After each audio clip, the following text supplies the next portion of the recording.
बिहार में बड़े पैमाने पर आईएएस अधिकारियों का किया गया तबादला, कई जिलों के डीएम बदले।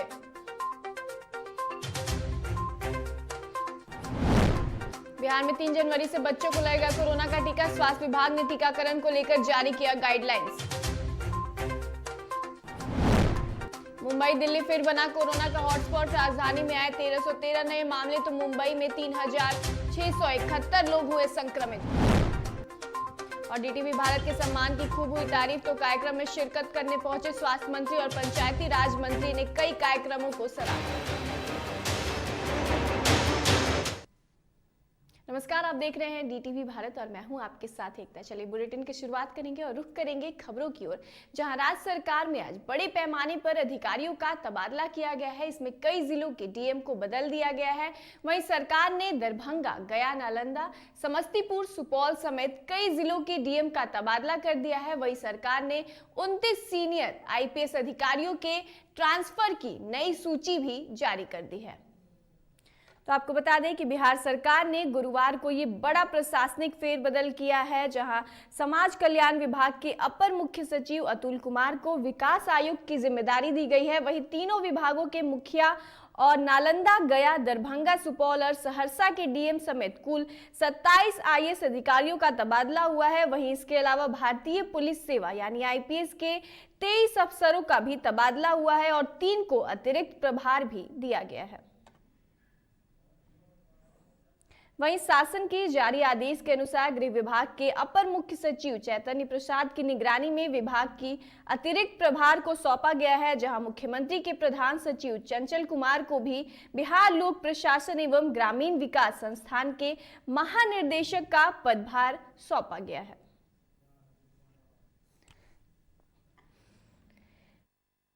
मुख्य सचिव अमर सुहाबिन फिलहाल इसका प्रभार देख रहे हैं, जहां भवन निर्माण विभाग के सचिव कुमार रवि को पटना प्रमंडल के आयुक्त की जिम्मेदारी सौंपी गई है। वहीं नए जिलाधिकारी के तौर पर दरभंगा की राजीव रोशन, गया में त्यागराजन एसएम, सुपौल में कौशल कुमार, समस्तीपुर में योगेंद्र सिंह, सहरसा में आनंद शर्मा और नालंदा में संसाक शुभंकर को तैनात किया गया है।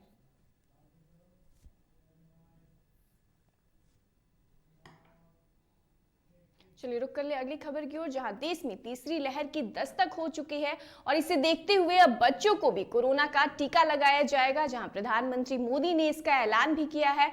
और 3 जनवरी से शुरू हो रहे बच्चों के टीकाकरण को लेकर स्वास्थ्य विभाग ने तैयारियां शुरू कर दी है।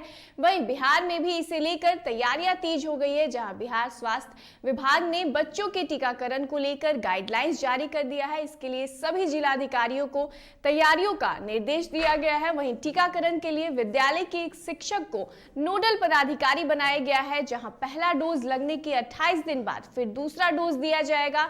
वहीं यह टीका 15 से 18 साल के बच्चों को लगेगा। तो आपको बता दें कि कोरोना के केसेस जिस तरीके से बढ़ रहे हैं, उसको देखते हुए प्रधानमंत्री मोदी ने अपने संबोधन में जो बच्चे हैं 15 से 18 साल के जो बच्चे हैं उनको कोरोना टीका देने का ऐलान किया था। ऐसे में अब सभी जिलों में, बिहार समेत सभी राज्य में जो है कोरोना के टीके जो है 3 तारीख से लगने वाले हैं और 1 तारीख से आपको बता दें कि इसके रजिस्ट्रेशन होने वाले हैं। और 3 तारीख से जो टीके लगने वाले हैं उसको लेकर सभी अस्पतालों में पुख्ता बंदोबस्त भी किए गए हैं।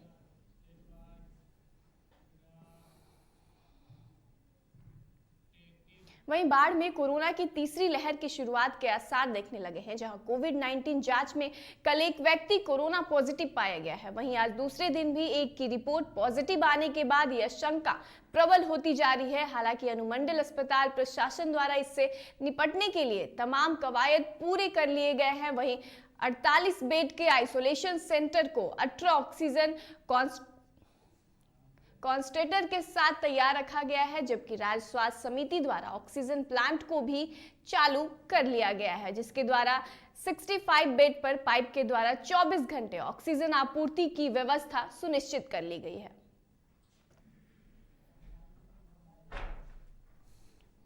तो आपको बता दें कि जिस तरीके से कोरोना के केसेस बढ़ रहे हैं उसको देखते हुए लगातार मामले जो है वो सामने आ रहे हैं। इसको देखते हुए स्वास्थ्य विभाग भी कहीं ना कहीं सचेत नजर आ रही है और पहले से ही अस्पतालों में बेड और ऑक्सीजन की सुविधा जो है उसको मुहैया कराया जा रहा है।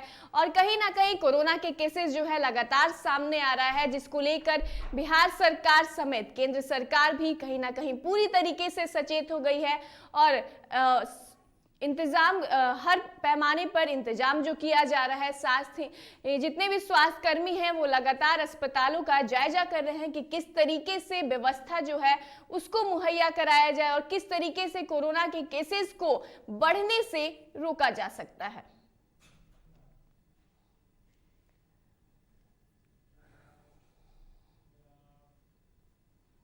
रुक कर लेते हैं झारखंड की खबर की ओर, जहां झारखंड में सीएम हेमंत सोरेन सरकार ने राशन कार्ड धारकों को कीमत से 25 रुपए कम में पेट्रोल देने का ऐलान किया, जिसके बाद बिहार में भी सरकार से इस तरह की योजना का लाभ देने की मांग की जाने लगी है, जिसको स्वर्ण युवा क्रांति दल के द्वारा सीएम नीतीश को पत्र लिखकर इसकी मांग की है। वहीं सीएम को लिखे पत्र में युवा क्रांति दल ने कहा है कि मुख्यमंत्री नीतीश कुमार झारखंड सरकार की तर्ज पर बिहार में भी समीक्षा कर इस योजना का लाभ दिलाए, जिसके लिए बिहार की 90% आबादी जो 2 पहिया वाहन इस्तेमाल करती है वह आपको आशीर्वाद देंगे।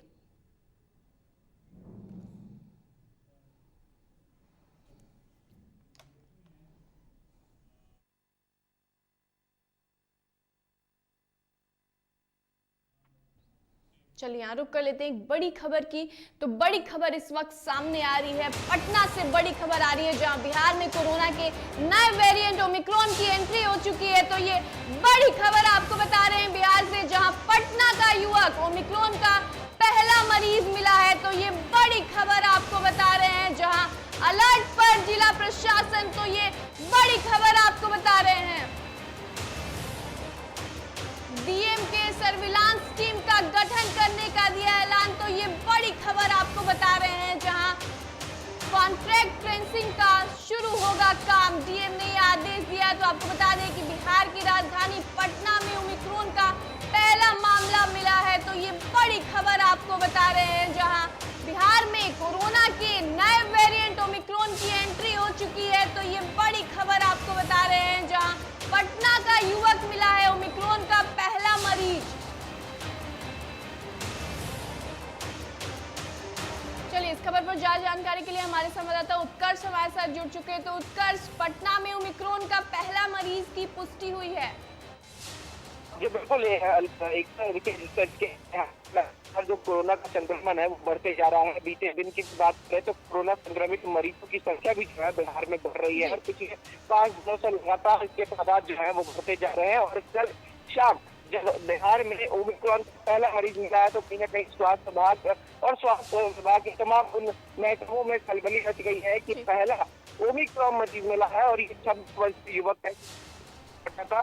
और इसकी पूरी कॉन्टेक्ट ट्रेसिंग की जाती है कि दिल्ली में किन लोगों को मुलाकात की थी। हालांकि फिलहाल इसकी पुष्टि जरूर दी गई है कि वो बिहार में नहीं है। हालांकि दिल्ली से भाई से मिल आया था जो कि विदेश दौरे में थे और उसके बाद जब इनकी पता चला है कि बिहार में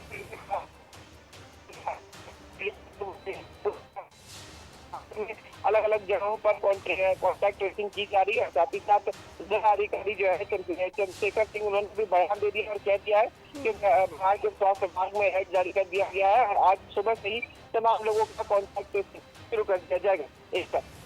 जी उत्कर्ष, तो ये पहला मामला मिला है, तो क्या लगता है उस एरिया को हॉटस्पॉट में तब्दील किया जाएगा या नहीं? बिल्कुल, देखिए जो 26 वर्षीय युवक है पहले उसे ढूंढा जाएगा, क्योंकि बिहार में जब आने के बाद फिलहाल उनकी ये पुष्टि नहीं है कि वो किस जगह पर है, वो बिहार के अंदर है या बिहार के बाहर है या फिर राजधानी पटना में ही है। पहले जो संक्रमित लोग जो व्यक्ति है उसे ढूंढा जाएगा, उसके बाद उसके कॉन्टेक्ट में आए हुए तमाम लोगों को भी ट्रेस किया जाएगा। और ऐसे में अगर 2 से 3 लोग मिलते हैं संक्रमित तो जरूर है ये बात की पुष्टि कर दी जाएगी बिहार सरकार के द्वारा और स्वास्थ्य विभाग के द्वारा भी। इस जगह को कंटेनमेंट जोन बनाया जाएगा, वहाँ के तमाम घरों को भी सील कर दिया जाएगा। और इस तरीके से अगर कोरोना के संक्रमण बढ़ते चले गए तो कहीं ना कहीं नाइट कर्फ्यू जैसी बातें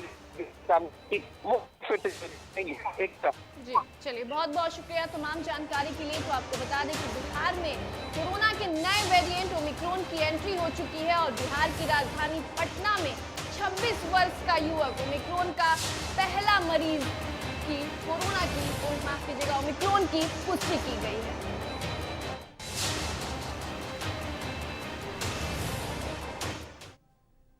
चलिए रुक कर ले अगली खबर की ओर और बात करें मुजफ्फरपुर में, जहां मुजफ्फरपुर में लोक चेतना दल के द्वारा मुजफ्फरपुर जिलाधिकारी के माध्यम से महामहिम राष्ट्रपति रामनाथ कोविंद और प्रधानमंत्री मोदी को पत्र लिखकर बिहार सरकार एवं जिला प्रशासन मुजफ्फरपुर के द्वारा जनता के लोकतांत्रिक अधिकारियों के हनन के संबंध में जानकारी दी और उसके संरक्षण की मांग की है और दल के सदस्यों की गिरफ्तारी पर नाराजगी भी जताया गया है। तो आपको बता दें कि मुजफ्फरपुर की लोक चेतना दल के द्वारा मुजफ्फरपुर जिलाधिकारी के माध्यम से महामहिम राष्ट्रपति रामनाथ कोविंद और प्रधानमंत्री मोदी को पत्र लिखकर बिहार सरकार एवं जिला प्रशासन मुजफ्फरपुर के द्वारा जनता के लोकतांत्रिक अधिकारियों के माफ कीजिएगा अधिकारों के हनन के संबंध में जानकारी दी और उसके संरक्षण की मांग की है और दल के सदस्यों के गिरफ्तारी पर नाराजगी जताया है। जो घटना हुई है उस घटना में अभी तक मलबा नहीं हटाया गया है, इसकी जानकारी देने की बात थी। उनको कहा गया था कि भाई उन आपके जिला के पदाधिकारी के लापरवाही के कारण ये घटना घटित हुई है और इनके विरुद्ध कार्रवाई होनी चाहिए, लेकिन न तो उन्होंने परमिशन दिया मिलने के लिए, स्वागत करने के लिए, और उसके उल्टे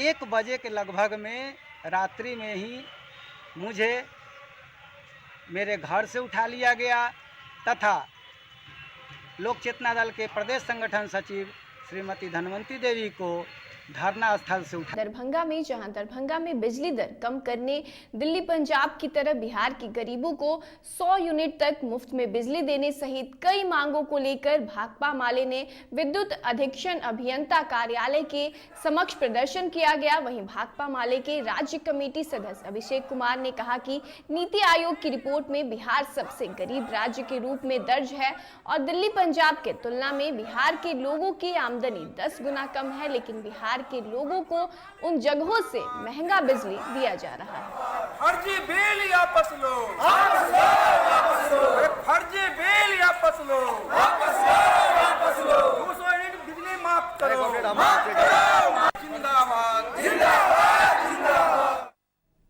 वहीं बक्सर में कृषि कॉलेज डुमराव के छात्र और छात्राओं का 3 दिनों से प्रदर्शन जारी है, जहां छात्रों की मांग है कि पढ़ाई नहीं तो परीक्षा नहीं।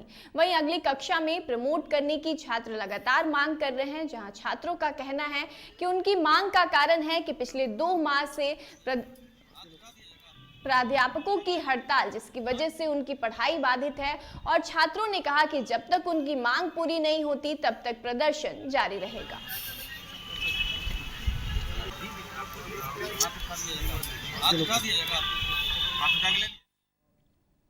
बात करें मुंगेर की, जहां मुंगेर जिले में खाद दुकानदार और किसानों के बीच खाद के मूल्य से अधिक कीमत वसूलने से नाराज किसानों और दुकानदारों के बीच जमकर झड़प हो गई। वहीं इसी दौरान आक्रोशित किसानों ने खाद दुकानदार पर कार्रवाई की मांग को लेकर सुल्तानगंज देवघर मार्ग को जाम कर घंटों प्रदर्शन किया, जिसके बाद प्रशासनिक अधिकारियों को समझाने बुझाने के बाद किसानों ने जाम हटाया। वहीं किसानों ने अधिकारियों से हटिया रोड स्थित बीज भंडार दुकानदार द्वारा किसानों से खाद का मूल्य अधिक लिए जाने को लेकर शिकायत भी की है। खाद का पैसा लिया जा रहा है और दुकानदार के द्वारा उनके अवैध लोग के मिल करके सारे किसान के साथ जो धक्का मुक्की किया है, यह दुकानदार ने बहुत अपराध किया। इसके ऊपर कानूनी कार्रवाई होगी और पूरे प्रखंड में, चाहे वह सरगंज हो या सुल्तानगंज का सटा क्षेत्र हो, मैं सब दुकानदार से यह कहना चाहता हूं कि जो उचित मूल्य है, उचित मूल्य पर ही आप खाद बेचें और किसान को अगर किसी प्रकार का दिक्कत होगा तो मैं किसान के साथ हूं और किसान के साथ मिलकर के उस दुकानदार के ऊपर कार्रवाई किया जाएगा।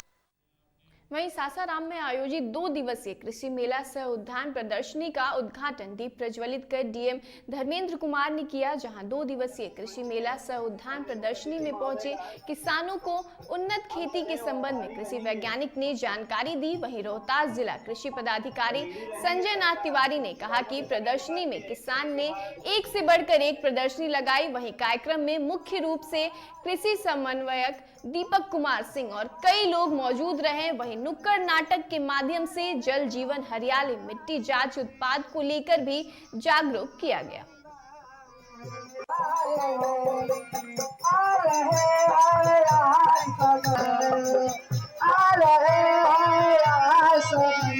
हम लोग का लास्ट टाइम जो धान अधिप्राप्ति हुआ था वो अभी तक का रोहतास का हाईएस्ट था, और हम लोग को इस साल उससे भी 2.5 लाख एमटी ज्यादा धान अधिप्राप्ति का लक्ष्य जो है प्राप्त हो चुका है। और अभी तक जिले में 1,18,000 एमटी धान क्रय हो चुका है। यदि पिछले साल 2020-21 का हम लोग बात करें, उस समय जो धान अधिप्राप्ति इस समय तक हुआ। बात करें औरंगाबाद की, जहां औरंगाबाद सदर अस्पताल परिसर में इन दिनों पोटोटार्मो की गिरफ्तार में है और यहां आए दिन सदर अस्पताल में आने वाले मरीज व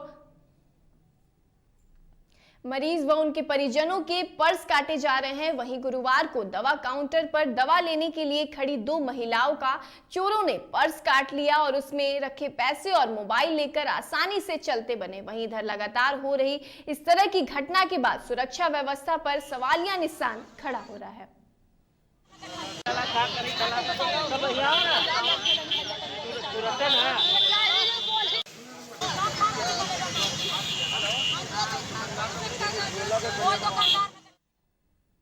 वहीं बक्सर के डुमरांव अनुमंडल मुख्यालय के नावानगर प्रखंड प्रमुख का चुनाव शांतिपूर्ण संपन्न हो गया, जहां अंकित कुमार ब्लॉक प्रमुख निर्वाचित हुए। उन्हें कुल 19 मत प्राप्त हुए, तो वहीं विपक्षी उम्मीदवार संजू देवी को मात्र 3 मत प्राप्त हुए। वहीं उप प्रमुख के पद पर संतोष कुमार दुबे निर्विरोध निर्वाचित हुए और वे बेलहरी पंचायत से बीडीए सदस्य हैं। साथ ही अंकित कुमार अतिमी पंचायत की पश्चिमी सीट से बीडीए सदस्य हैं, जिनके पिता सत्येंद्र यादव भी यहां के पूर्व प्रमुख रहे हैं।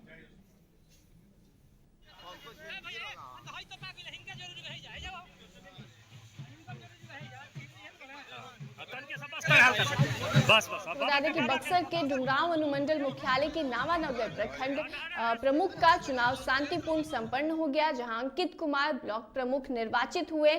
उन्हें कुल 19 मत प्राप्त हुए, तो वहीं विपक्षी उम्मीदवार संजू देवी को मात्र 3 मत ही प्राप्त हुए। वहीं उप प्रमुख के पद पर संतोष कुमार दुबे निर्विरोध निर्वाचित हुए, तो वे बेलहरी पंचायत से बीडीसी सदस्य हैं। साथ ही अंकित कुमार अंतिमी पंचायत की पश्चिमी सीट से बीडीसी सदस्य हैं, जिनके पिता सत्येंद्र यादव भी यहां के पूर्व प्रमुख रहे हैं।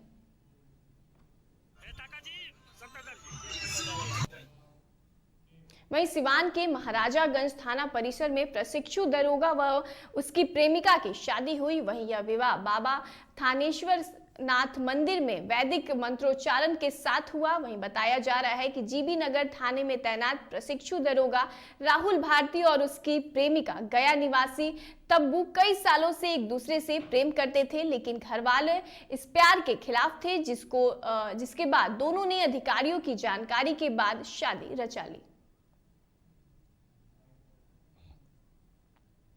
2.5 साल से मतलब अफेयर में थे, 2.5-3 साल से, और शादी करने का ये तुक हो गया कि इनकी शादी कहीं और हो रही थी। और शादी ये हो रही थी, ये कल मेरे पास, हम तो ऑन ड्यूटी सिवान में, हम मंडल में मेरी ड्यूटी थी, ये अपने से वहाँ से गाड़ी करके सिवान चले आए। कल शाम में चले आए तो इनको रहने के लिए व्यवस्था करवा दी। ये बोले कि हम अब शादी यहीं पर करेंगे, हमको अपने घर से किसी से कोई मतलब नहीं। लड़की वाले पक्ष को मंजूर, लड़की वाले के पक्ष सभी को मालूम थे, बट उनको मंजूर नहीं था अंतर्जातीय को लेकर, और कोई इशू नहीं है। वहीं देश में कोरोना के बढ़ते मामले ने एक बार फिर प्रशासन से लेकर लोगों तक की चिंता बढ़ा दी है। वहीं कुछ ही दिनों में कोविड के बढ़ते मामले में 2 गुनी बढ़ोतरी से देश की तीसरी लहर की आशंका गहरा गई है, जहां स्वास्थ्य मंत्रालय की रिपोर्ट के अनुसार 30 दिसंबर को पिछले 24 घंटों में देश भर में कोरोना के 13,154 नए मामले दर्ज किए गए हैं, जो बुधवार की तुलना में 43% ज्यादा है। वहीं देश के 2 प्रमुख शहरों मुंबई और दिल्ली में सबसे ज्यादा कोरोना संक्रमित के मामले आ रहे हैं। वहीं मुंबई दिल्ली एक बार फिर से कोरोना का हॉटस्पॉट बन गया है। वहीं मुंबई में पिछले 24 घंटों में कोरोना संक्रमितों के 3671 नए मरीज मिले, तो दिल्ली में 8 महीने बाद सबसे ज्यादा यानी 1313 केस दर्ज किए गए हैं।